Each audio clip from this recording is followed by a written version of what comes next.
മിശിഹായ്ക്ക് സ്തുതിയായിരിക്കട്ടെ. ആത്മീയ ഭോജ്യത്തിൽ ഇന്നും നാം ചിന്തിക്കുന്നത് എൻ്റെ കാർ അപകടം എനിക്ക് നൽകിയ മറ്റൊരു ഗുണപാഠം. ഞാൻ യാത്ര ചെയ്തിരുന്നത് ഒരു ഷിഫ്റ്റ് കാറിലാണ്. മറ്റൊരു കുടുംബം അവരെന്നെ കൊണ്ടുപോയതാണ്. ആ കാറിൻ്റെ പിന്നിലെ സീറ്റിലിരുന്ന് ഞാൻ യാത്ര ചെയ്യുകയാണ്. ഞങ്ങൾ 5 പേര് വണ്ടിക്കകത്തുണ്ടായിരുന്നു. ഞങ്ങൾക്കെതിരെ വന്നിടിച്ചതും ഒരു ഷിഫ്റ്റ് കാറാണ്. ഇനി ഞങ്ങളുടെ കാറിൻ്റെ ഷേപ്പ് കണ്ടിട്ട് പലരും പറഞ്ഞ ഒരു കാര്യമുണ്ട്, അതിനകത്തുണ്ടായിരുന്നവർ മരണപ്പെട്ടോ അല്ലെങ്കിൽ ഒടിവും പൊട്ടലുമില്ലാതെ രക്ഷപ്പെട്ടോ എന്നുള്ള കാര്യങ്ങളാണ്. പക്ഷേ ഞങ്ങൾ 5 പേർക്കും ഒടിവോ പൊട്ടലോ അങ്ങനെയുള്ള കാര്യങ്ങൾ ഒന്നും ഉണ്ടായില്ല. എൻ്റെ കാല് കണ്ട ഡോക്ടർ പറഞ്ഞത് വളരെ ഫോർച്ചുനേറ്റ് ആയിരുന്നു ഒടിയാതെ കിട്ടിയത്. ഒടിയാതിരുന്നത് അത് വലിയൊരു ഭാഗ്യമാണ്. എന്നോടൊപ്പം യാത്ര ചെയ്ത കുടുംബാംഗങ്ങൾ അവർ സൂചിപ്പിച്ച ഒരു കാര്യം ഇതാണ്: അച്ഛനുണ്ടായിരുന്നുകൊണ്ടാണ് ഞങ്ങൾ രക്ഷപ്പെട്ടത്, അല്ലെ ചിലപ്പം മരണം പോലും സംഭവിക്കണ്ടായിരുന്നു. ദൈവം അച്ഛന് വേണ്ടി ഒരു പ്രത്യേക സംരക്ഷണം ഏർപ്പെടുത്തിയത് കൊണ്ട് ഞങ്ങളും ഇന്ന് ജീവിച്ചിരിക്കുന്നു എന്ന്. ഇങ്ങനെയുള്ള പല കമൻറ്റുകൾ ഞാൻ കേൾക്കുകയുണ്ടായി. ഒരു കാര്യം ഈ സംഭവത്തിലേക്ക് തിരിച്ച് മനസ്സിലാക്കാൻ പറ്റുന്നത് ഇതാണ്: അവിടെ സംഭവിച്ചത് അല്ലെങ്കിൽ അവിടെ ഉണ്ടായ ഒരു ക്ഷതം, ഡാമേജ് എന്നൊക്കെ പറയുന്നത് വളരെ നിസ്സാരം. സംഭവിക്കാമായിരുന്നത് ഭീമാകാരം, എത്ര വലിയ ഡാമേജ് പോലും അവിടെ വരാമായിരുന്നതാണ്. പക്ഷെ അതൊന്നും സംഭവിച്ചിട്ടില്ല. പിന്നെ അത് വെച്ച് നോക്കുമ്പോൾ ഇതിനകത്തുനിന്നും നമുക്ക് പഠിക്കാവുന്നൊരു കാര്യമുണ്ട്. പലപ്പോഴും നമ്മൾ ഈ ഉള്ള നന്മകൾ മറന്നിട്ട് ഇല്ലാത്തതിനെക്കുറിച്ച് ഒരുപാട് പരാതി പരിഭവം പറഞ്ഞു പോകുന്ന അവസ്ഥയുണ്ടാകാം.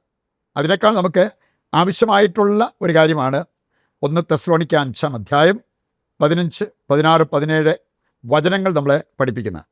1 തെസ്സലോനിക്ക 5-ാം അധ്യായം ഈ 16 മുതൽ വായിച്ചാലും ഈ 2-3 കാര്യങ്ങൾ പ്രത്യേകം അവിടെ എടുത്ത് പറഞ്ഞിരിക്കുന്നതാണ്.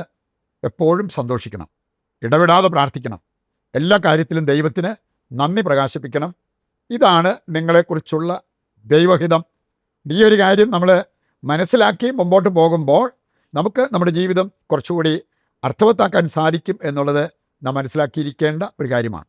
ഈ അപകടവുമായി ബന്ധപ്പെട്ട 1-2 കാര്യങ്ങൾ നമ്മുടെ ജീവിതത്തിൽ പാപം ഒഴിവാക്കി ജീവിക്കാൻ നമ്മെ സഹായിക്കുന്ന ചില കാര്യങ്ങളുണ്ട്. ചില കമൻറ്റ് ഞാൻ കേൾക്കുകയുണ്ടായി. ചില പറഞ്ഞത് ഇത്ര ലേറ്റായിട്ട് അച്ഛൻ സാധാരണ പോകാറുള്ളതല്ല, എന്തുകൊണ്ട് അങ്ങനെ പോയി? കാരണം ഇത് ഒരു 10-10:30 സമയമായി വൈകിട്ട്. ഇനി അങ്ങനെയുള്ള കാര്യങ്ങൾ ഇതേക്കുറിച്ച് ആരും ഒന്നും പറയുന്നില്ല, അല്ലെങ്കിൽ അതേക്കുറിച്ച് പബ്ലിക്കായിട്ടൊരു കാര്യവും മിണ്ടുന്നില്ല. അതിനകത്ത് എന്തെങ്കിലും ദുരൂഹതയുണ്ടോ എന്നുള്ള രീതിയിൽ പോലും സംസാരിച്ച കമൻറ്റ് പറഞ്ഞ വ്യക്തികളുണ്ട്. നമുക്കറിയാമല്ലോ, ഇങ്ങനെ എന്തെങ്കിലും കേട്ട് കഴിഞ്ഞാൽ നമ്മളിങ്ങനെ ഊഹിച്ച് സംസാരിക്കാനുള്ള ആ ഒരു ചാൻസ് വളരെയേറെയാണ്. പക്ഷെ അതുമൂലം വരാവുന്ന ഒരു ഡാമേജ് വളരെ വലുതാണ് എന്നുള്ളത് നാം തിരിച്ചറിയേണ്ട ഒരു കാര്യം കൂടിയാണ്. വേറെ ചിലരെ സംബന്ധിച്ചിടത്തോളം ചില ഊഹാപോഹങ്ങൾ അവർ പങ്കുവയ്ക്കുകയുണ്ടായി. എന്ന് പറഞ്ഞാൽ അവർ കേട്ടത് മറ്റുള്ളവരുമായിട്ട് പങ്കുവെച്ച് അങ്ങനത്തെ ചില സാഹചര്യങ്ങൾ ഉണ്ടായതിനെക്കുറിച്ചും ഇതിൻ്റെ ഭാഗമായിട്ട് മനസ്സിലാക്കാൻ പറ്റിയ ഒരു കാര്യമാണ്. ഇതിൻ്റെ വെളിച്ചത്തിൽ നമ്മൾ ഇന്ന് ചിന്തിക്കാൻ പോകുന്നത് നമ്മുടെ ജീവിതത്തിലേക്ക് പാപം കുന്നുകൂടാൻ ഇടവരുത്തുന്ന 3 കാര്യങ്ങളെക്കുറിച്ച് പ്രഭാഷകൻ 19-ാം അധ്യായം 7 മുതൽ മുമ്പോട്ട് വായിക്കുമ്പോൾ നമുക്ക് കാണാൻ പറ്റും. പ്രഭാഷകൻ 19-ാം അധ്യായം 7-ാമത്തെ വചനത്തിൽ നമ്മൾ വായിക്കുന്നത് ഇങ്ങനെയാണ്: കേൾക്കുന്നതെല്ലാം പറഞ്ഞു നടക്കരുത്. നമുക്കറിയാമല്ലോ, കേട്ടതെല്ലാം ശരിയാണോ എന്ന് പോലും നമുക്കറിയില്ല. അതുകൊണ്ട് തന്നെ കേൾക്കുന്നത് പറഞ്ഞു നടക്കുന്നത് പിന്നീട് നമുക്ക് അപമാനത്തിന് കാരണമാകാം. വചനം കൃത്യമായിട്ട് പറയുകയാണ്, കേൾക്കുന്നതെല്ലാം പറഞ്ഞു നടക്കരുത്, അതിൻ്റെ സത്യാവസ്ഥ മനസ്സിലാക്കാനുള്ള ഒരു പ്രയത്നം നീ നടത്തണം. പ്രഭാഷകൻ 19:10 വരുമ്പോൾ, നീ കേട്ട രഹസ്യം നിന്നോടൊത്ത് മരിക്കണം. രഹസ്യം പരസ്യമാക്കുന്നവർക്ക് പ്രതീക്ഷയ്ക്ക് വകയില്ല എന്നുള്ളതാണ് കർത്താവിൻ്റെ വചനം നമ്മെ പഠിപ്പിക്കുക. ഒരു കാരണവശാലും അങ്ങനെ ഒരു കാര്യം നമ്മുടെ ഭാഗത്തു നിന്നുണ്ടാകരുത്. രഹസ്യം പരസ്യമാക്കുന്നത്, ഒരാൾ നമ്മളെ വിശ്വസിച്ച് ഒരു രഹസ്യം പറഞ്ഞിട്ടുണ്ടെങ്കിൽ അത് സൂക്ഷിക്കാൻ നമ്മൾ കടപ്പെട്ടിരിക്കുന്നവരാണ്. മരണം വരെ അത് രഹസ്യമായിട്ട് തന്നെ നിന്നോടുകൂടി ഇരിക്കട്ടെ എന്നാണ് കർത്താവിൻ്റെ വചനം പറയുക. പ്രഭാഷകൻ 19:15 വരുമ്പോൾ 3-ാമതൊരു കാര്യം കൂടെ പറഞ്ഞിട്ടുണ്ട്: നീ കേൾക്കുന്നതെല്ലാം വിശ്വസിക്കരുത്. കാരണം സത്യമായിരിക്കണമെന്നില്ല. കേൾക്കുന്നതെല്ലാം പലരും പല കാര്യങ്ങളും ഊഹിച്ച് സംസാരിച്ചേക്കാം. ഈ സായിപ്പന്മാർ അവരുടെ കൾച്ചറിൽ പറയാറുള്ള ഒരു കാര്യം ഇതാണ്: വെൻ യു അസ്യൂം, ഊഹിച്ച് സംസാരിക്കുന്നതിനെക്കുറിച്ചാണ്. When you assume you make an ass out of you and me. എന്നെ നിന്നെ കഴുതിയാക്കുന്ന പരിപാടിയാണ് ഈ ഊഹിച്ച് സംസാരിക്കുന്നത്. അത് ചെയ്യാതിരിക്കാൻ നമ്മൾ പ്രത്യേകം ശ്രദ്ധിക്കണം എന്നുള്ളത് കർത്താവിൻ്റെ വചനം നമ്മെ ഓർമ്മിപ്പിക്കുന്നുണ്ട്.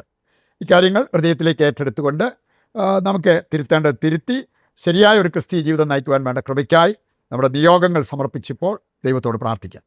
ഇന്നിൻ്റെ എല്ലാ പ്രാർത്ഥനാ നിയോഗങ്ങളും നിശബ്ദതയിൽ ദൈവകരങ്ങളിൽ ഏൽപ്പിക്കാം. കർത്താവ് നമ്മുടെ എല്ലാ ആവശ്യങ്ങളും നിറവേറ്റി നമ്മെ അനുഗ്രഹിക്കും എന്നുള്ള ആ ഒരു ശുഭാപ്തി വിശ്വാസത്തോടെ ദൈവത്തെ സ്തുതിച്ചുകൊണ്ട് ദിവ്യകാരുണ്യത്തിൻ്റെ ആശീർവാദം നമുക്ക് സ്വീകരിക്കാം. യേശുവേ നന്ദി, ഹല്ലേലൂയ. കർത്താവേ, ഞങ്ങളുടെ എല്ലാ പ്രാർത്ഥനാ നിയോഗങ്ങളും അവിടുന്ന് സ്വീകരിക്കണമേ. ഞങ്ങൾക്ക് നന്മയാകുന്നത് നൽകി അനുഗ്രഹിക്കുവാൻ തിരുവുള്ളമാകണമേ. യേശുവേ നന്ദി, യേശുവേ സ്തുതി.